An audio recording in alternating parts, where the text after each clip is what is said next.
வாழ்க்கையில் எல்லாவித நிம்மதியையும் தொலைத்துவிட்டு மன உளைச்சலுக்கு ஆளான ஈஸ்வரி எப்போது தன் குடும்பத்தின் இந்த துயரமான நிலை மாறும் என்று முணுமுணுத்தபடியே இருப்பாள். உடல்நலம் சரியில்லாத கணவனை நினைத்து நினைத்து அவளுக்கு மன நிம்மதி பாதி போய்விட்டது. தொழிலில் நல்ல முன்னேற்றமடைந்த ஈஸ்வரியின் மகன் மொத்த பணத்தையும் இழந்து வெறும் கையுடன் வீட்டில் இருப்பது அவளுடைய மீதி நிம்மதியையும் கெடுத்துவிட்டது. இதனால் இரவு தூக்கம் கூட ஈஸ்வரிக்கு சிம்ம சொப்பனமாக இருந்தது. என்றாவது ஒரு நாள் படுக்கையை விட்டு எழும்போது நிம்மதியாக எழமாட்டோமா என அவள் கனவு கண்டாள். தொழில் நஷ்டமடைந்த அவள் மகன் கார்த்தியும் வெளியில் தலைகாட்டாமல் வீட்டிற்குள்ளேயே முடங்கிவிட்டான். அவன் இப்படி இருப்பது ஈஸ்வரிக்கு மேலும் சங்கடத்தை கொடுத்தது. சுயதொழில் வேண்டாம், வேலைக்கு போடா என்று அவள் சொன்னாலும் அவள் மகன் கேட்பதாய் இல்லை. அடுத்து யாரிடம் பெரிய தொகையை கடன் கேட்பது, இல்லை எந்த வங்கியில் கடன் கேட்பது என மனக்கணக்கு போட்டுக் கொண்டிருந்தான். கார்த்தி தன் அம்மாவின் பேச்சை காது கொடுத்து கூட கேட்கவே இல்லை. அவன் அப்பாவும் எதுவும் சொல்ல முடியாமல் இருந்தார். ஈஸ்வரிதான் அவள் வங்கி கணக்கில் சேர்த்து வைத்த பணத்தை வைத்து வீட்டு செலவுகளுக்கும் தன் கணவன் மருத்துவ செலவுகளையும் மிக சிக்கனமாக பார்த்து வந்தாள். தனக்கு இருக்கும் ஒரே ஆதரவு அவளுடைய மகன் கார்த்தி தான். அதனால் அவனை மனக்கஷ்டப்படும்படி எதுவும் சொல்ல முடியாமல், வருமானமும் இல்லாமல் மனதில் பல கவலைகளையும் சங்கடங்களையும் வைத்து மன்றாடி வந்தாள்.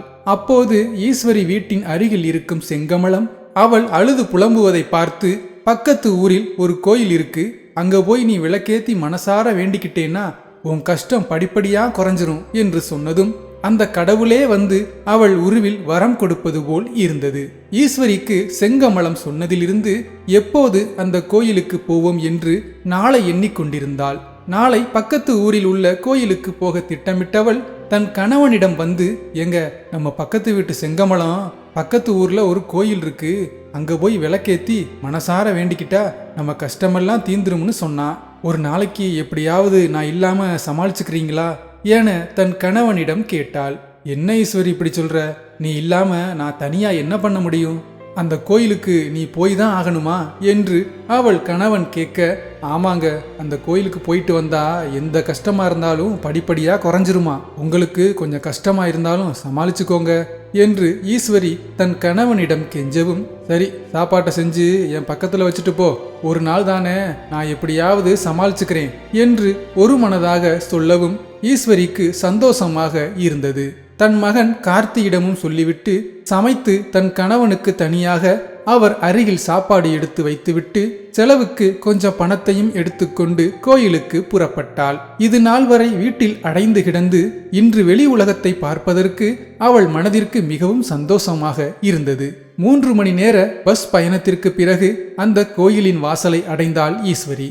அந்த கோயில் எப்படி இருக்கும் என்ற ஆவலுடன் உள்ளே சென்ற ஈஸ்வரி அங்கு கருவறையில் இருந்த முத்து மாரியம்மனை பார்த்து மனதுருகி வழிபட்டாள். பிறகு விளக்கேற்றியும் மனதார வழிபட்டாள். வழிபாடு முடிந்த திருப்தியில் கோயில் பிரகாரத்தில் உள்ள தூணில் சாய்ந்து கொண்டு தன் குடும்ப நிலையை நினைத்து கண்ணீர் விட்டு அழுதபடியே தலையை சாய்த்து உட்கார்ந்திருக்க அவளை பார்த்தபடியே ஒரு இளம்பெண் அருகில் வந்து நின்று அழுதாள். முதலில் அதை கவனிக்காத ஈஸ்வரி பிறகு வெகு நேரமாக தன் அருகில் ஒரு பெண் நிற்பதை உணர்ந்து யார் என்று நிமிர்ந்து பார்த்தாள். அவளுக்கு அப்படி ஒரு அதிர்ச்சி, அப்படி ஒரு கோபம் வந்தது. உடனே, அடியே நீ ஏண்டிய முன்னால வந்து நிக்கிற, என்ன நிம்மதியா இருக்க விட மாட்டியா என்று கேட்டாள் ஈஸ்வரி.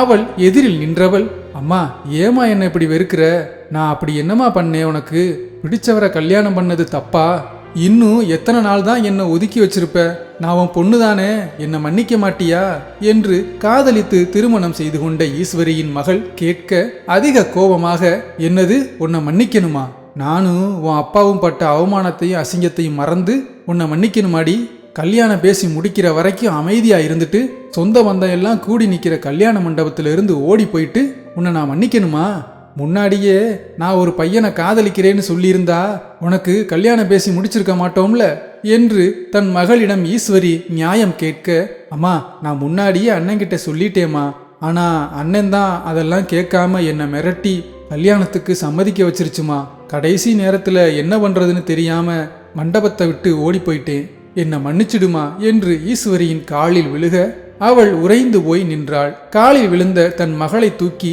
என்னடி சொல்ற? அண்ணங்கிட்ட நீ முதல்ல சொல்லிட்டியா? நீ காதலிச்சேன்னு சொல்லியும் அவன் உன்னை மிரட்டி சம்மதிக்க வச்சானா? அடியே, அவன் எங்ககிட்ட எதுவுமே சொல்லலடி என ஆச்சரியமாக தன் மகளிடம் கேட்க, அம்மா சத்தியமா அண்ணங்கிட்ட என்ன பொண்ணு பார்க்க வந்தப்பவே சொல்லிட்டேம்மா. அண்ணன் தான் மாப்பிள்ளை பெரிய இடம், பேசி முடிக்க போறோம், இனிமே ஒன்றும் பண்ண முடியாதுன்னு சொல்லி மிரட்டிச்சுமா என்று அவள் மகள் அழுக ஈஸ்வரிக்கு தலை சுற்றுவது போல் இருந்தது. அப்ப இந்த பிரச்சனைக்கு எல்லாம் காரணம் உன் அண்ணன் கார்த்தி தானா? அவன் எங்க கிட்ட எதுவும் சொல்லலமா, எல்லாத்தையும் மறைச்சிட்டான். வீட்டில் அப்பாவுக்கு கை கால் சரியா வரலமா. அவன் உனக்கு பண்ண துரோகத்துக்கு அவன் தொழில நஷ்டம் ஆகி இப்ப வீட்டில தான் இருக்கான். நீ வீட்டை விட்டு போனதிலிருந்து நிம்மதியே இல்லாம இருந்தோம்மா. அதான் மொத்த கோவத்தையும் உன் மேல காமிச்சிட்டேன். என்ன மன்னிச்சிடுமா தங்கம் என தன் மகளை கெஞ்சினாள். அம்மாவும் மகளும் பாசத்தை பரிமாறிக்கொண்ட பிறகு, அம்மா உன் பேரனை பாருமா என தன் குழந்தையை ஈஸ்வரியிடம் கொடுத்தாள். தன் பேரனை கையில் வாங்கியதும் அளவில்லாத சந்தோஷம் அடைந்த ஈஸ்வரி ஆனந்த கண்ணீர் வடித்தபடியே தன் பேரனை கொஞ்சி மகிழ்ந்தாள். ஈஸ்வரி பேரனை கொஞ்சி முடித்ததும் அவள் மகள், அம்மா நான் வீட்டுக்கு வரவா? உன்னை பார்க்காம இருக்க முடியலமா. அப்பா கிட்ட வந்து மன்னிப்பு கேட்கணுமா. என்ன நம்ம வீட்டுக்கு கூட்டிட்டு போமா என கெஞ்சி அழுதாள். நீ ஏண்டி கெஞ்சிற? உன் மேல எந்த தப்பும் இல்ல. உன் அண்ணன் தான் எல்லா உண்மையையும் எங்க கிட்ட இருந்து மறைச்சு எல்லாத்தையும் கெடுத்துட்டான். வீட்டுக்கு போனதும் அவனுக்கு இருக்கு என்று சொல்லி தன் மகளுடன் வீட்டிற்கு புறப்பட்டாள் ஈஸ்வரி. அப்போது ஈஸ்வரியை தடுத்த அவளுடைய மகள், எங்கம்மா போற என்று கேட்க, நம்ம வீட்டுக்கு போகணும்ல, பஸ்ல தானே போக முடியும், அதான் பஸ் ஸ்டாண்டுக்கு போறேன் என சொல்ல, அம்மா நீ பஸ்ல எல்லாம் போக வேணாம், நம்ம கார்லயே போவோம் என்று சொல்லியதும் ஈஸ்வரிக்கு சந்தோஷம் தாங்க முடியவில்லை. தன் மகள் காதல் திருமணம் செய்து கொண்டாலும் நல்லபடியாக வசதியாக வாழ்வதால் அளவில்லாத சந்தோஷம் அடைந்தவள் கோயிலுக்கு வரும்போது மனம் நிறைய வருத்தத்தோடு பஸ்ஸில் கால்கடுக்க நின்று 4 மணி நேரம் வந்தவளுக்கு திரும்பி வீட்டுக்கு போகும்போது தன் மகள், மருமகன், பேரனுடனும் மிகவும் சந்தோஷமாக காரில் செல்வது அவளுக்கு பெருமையாக இருந்தது. ஈஸ்வரி தன் பேரனுடன் காரில் விளையாடி கொஞ்சியபடியே வந்தாள். சில மணி நேர பயணத்திற்கு பிறகு அவர்கள் வந்த கார் ஈஸ்வரியின் வீட்டை அடைந்தது. தங்கள் வீட்டின் முன் கார் வந்து நின்றதும் கார்த்தி வேகமாக வாசலுக்கு வந்து எட்டி பார்த்தான். ஈஸ்வரியின் கணவனும் கம்பை ஊண்டியபடி வாசலுக்கு வந்து பார்த்தார். முதலில் ஈஸ்வரி தன் பேரனுடன் இறங்க, அந்த குழந்தை யார் என தெரியாமல் கார்த்திக்கும் அவனுடைய அப்பாவும் முழிக்க, நேராக தன் கணவனிடம் சென்ற ஈஸ்வரி, இவன் தான் உங்க பேரே என்று சிரித்தபடியே சொல்ல, அடுத்த நொடி அவருடைய மகள் காரில் இருந்து இறங்கினாள். தன் மகளை பார்த்து ஆச்சரியமடைந்த ஈஸ்வரியின் கணவர் அழுதும் விட்டார். அப்பா என்று அருகில் ஓடி வந்த மகளிடம், ஏமா அப்பா உன்னை எப்படி வளர்த்தேன், அப்பாவை ஏமாத்திட்டு போகணும்னு எப்படி உனக்கு மனசு வந்துச்சு? நீ இந்த வீட்டை விட்டு போன நிம்மதியும் சந்தோஷமும் உன் கூடவே போயிருச்சுமா. நல்லா இருக்கீல, வீட்டுக்குள்ள வா என மகளை அழைத்த ஈஸ்வரியின் கணவன் வேகமாக சென்று சேரில் உட்கார்ந்து தன் பேரனை கொஞ்ச, தன் மகளையும் மருமகளையும் உள்ளே அழைத்த ஈஸ்வரி அவர்களுக்கு குளிர்பானங்களை கொடுத்துவிட்டு தன் மகன் கார்த்திக்கு சூடாக கன்னத்தில் ஒரு அறை விட்டாள். அவள் தன் மகனை அறைந்ததும் மற்ற அனைவரும் அதிர்ச்சியாக பார்க்க, நான் உன்னை ஏன் அரைஞ்சேன்னு உனக்கு தெரியுமில்லடா என்று கார்த்தியை பார்த்து கேட்டாள் ஈஸ்வரி.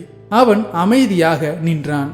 ஒன்றும் புரியாத ஈஸ்வரியின் கணவன், ஈஸ்வரி ஏன் அவனை அடிக்கிற என கேட்க, நம்ம பொண்ணு மேல எந்த தப்பும் இல்லைங்க, கல்யாணத்துக்கு முன்னாடியே காதலிக்கிற விஷயத்த சொல்லாம எல்லாரும் முன்னாடியும் அசிங்கப்படுத்திட்டு ஓடிட்டான்னு தானே நாம நினைச்சோம் என்று ஈஸ்வரி தன் கணவனை பார்த்து கேட்க, அதற்கு அவர் ஆமா என்று பதில் சொல்ல, அதான் இல்ல, இவன்கிட்ட நம்ம பொண்ணு நிச்சயதார்த்தத்துக்கு முன்னாடியே காதலிக்கிற விஷயத்த சொல்லியிருக்கா. இவன் தான் அவளை மிரட்டி கல்யாணத்துக்கு சம்மதிக்க வச்சிருக்கான். அதனாலதான் அவ என்ன பண்றதுன்னு தெரியாம கல்யாணத்தன்னைக்கு ஓடி போயிட்டா. எல்லாத்துக்கும் காரணம் இவன் தான் என ஈஸ்வரி தன் மகனை கோபமாக சில நிமிடங்கள் திட்டினாள். தன் தவறை உணர்ந்த கார்த்தி தன் தங்கையிடமும் அப்பாவிடமும் மன்னிப்பு கேட்டான். தன் வீட்டில் பழையபடி சந்தோஷம் இருக்க வேண்டும் என நினைத்த ஈஸ்வரியின் மகள் தன் அண்ணன் தொழில் தொடங்குவதற்கான பணத்தை கொடுத்து உதவினாள். அவள் அப்பாவையும் ஒரு நல்ல மருத்துவமனையில் சேர்த்து தரமான சிகிச்சை அளித்து கம்பு இல்லாமல் நடப்பது போல் செய்தாள். அதனால் அந்த வீட்டில் இருந்த பழைய சந்தோஷம் திரும்பி வந்தது. பக்கத்து வீட்டு செங்கமலம் சொன்னது போல அந்த கோயிலுக்கு போனபோதுதான் அவள் மகளை பார்க்க முடிந்தது. அவள் மூலம்தான் அந்த குடும்பத்திற்கு நல்லது நடந்தது. பெண்கள் தங்கள் வாழ்வில் சுயநலமாக இருந்தாலும் தன் குடும்பத்தையும் நல்லபடியாக பார்த்து கொள்ள வேண்டும் என்று அவர்கள் மனம் துடிக்கும். இந்த கதை உங்களுக்கு பிடித்திருந்தால் தயவு செய்து சப்ஸ்கிரைப் பண்ணுங்க, சப்போர்ட் பண்ணுங்க. நன்றி.